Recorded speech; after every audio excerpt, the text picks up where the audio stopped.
Magandang araw sa inyo mga kasabong at welcome back ulit dito sa ating Sisiw Talakayan ng Lord G Sisiw Academy. So pag-usapan natin ang katanungan ng isa sa mga followers and subscribers natin. So ang tanong niya, paano daw ba ang gagawin sa battery cage pag kinakain ng inahin ang mga itlog niya na napapalabas? So talagang very disappointing yan. Kasi lalo kung mga puro, lalo kung mga may edad na, matatanda na mga inahin, nagpipilit tayo makapagpalabas ng mga puro, tapos makikita natin wala nang laman kasi basag na dahil tinuka na niya, kinain niya. So sayang ng gastos at nakakapanghinayang dahil gustong-gusto pa naman nating ma-preserve ang lahi, pero hindi tayo makakuha. So napakagandang katanungan niya kasi breeding season ngayon at I will do my best to answer that. Kasi ako, bihira akong gumamit ng battery cage ngayon.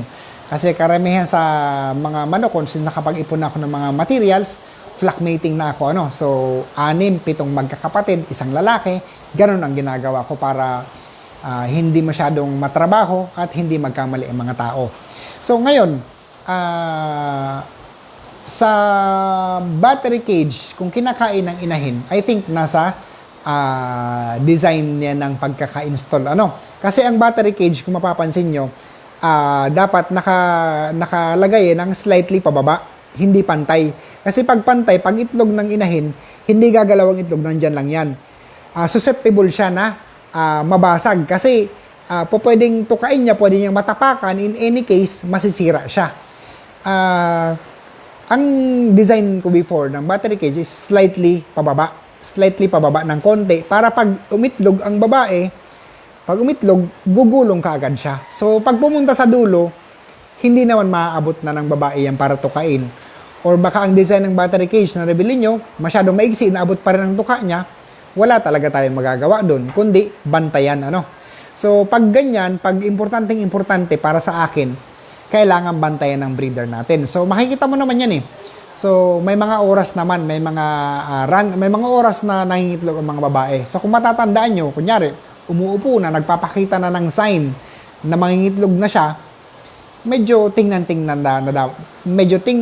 na dapat ng tao nyo. Na pagkahulog ng itlog, kunin ka agad, unahan ka agad. Kasi, medyo delikado yan, na masasayang na naman yung isang itlog. Napaka-importante niyan, lalo kung matanda na at kailangan naghahabol tayo ng papuro.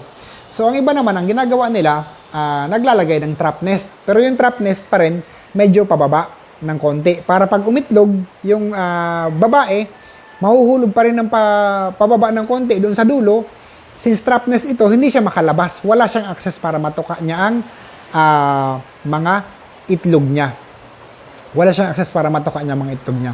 So, ang iba naman, naglalagay ng dummy egg, yung plastic na itlog na pag tinutuka ng inahin, hindi niya mababasag. So, iisipin niya, magiging ganun ang mga itlog niya. Kaya, madadala na siyang tukain yung mga ganung klase ng itlog. So, yun lang naman ang nakikita kong logical way para masolusyonan ang problema sa mga inahin na kumakain ng itlog.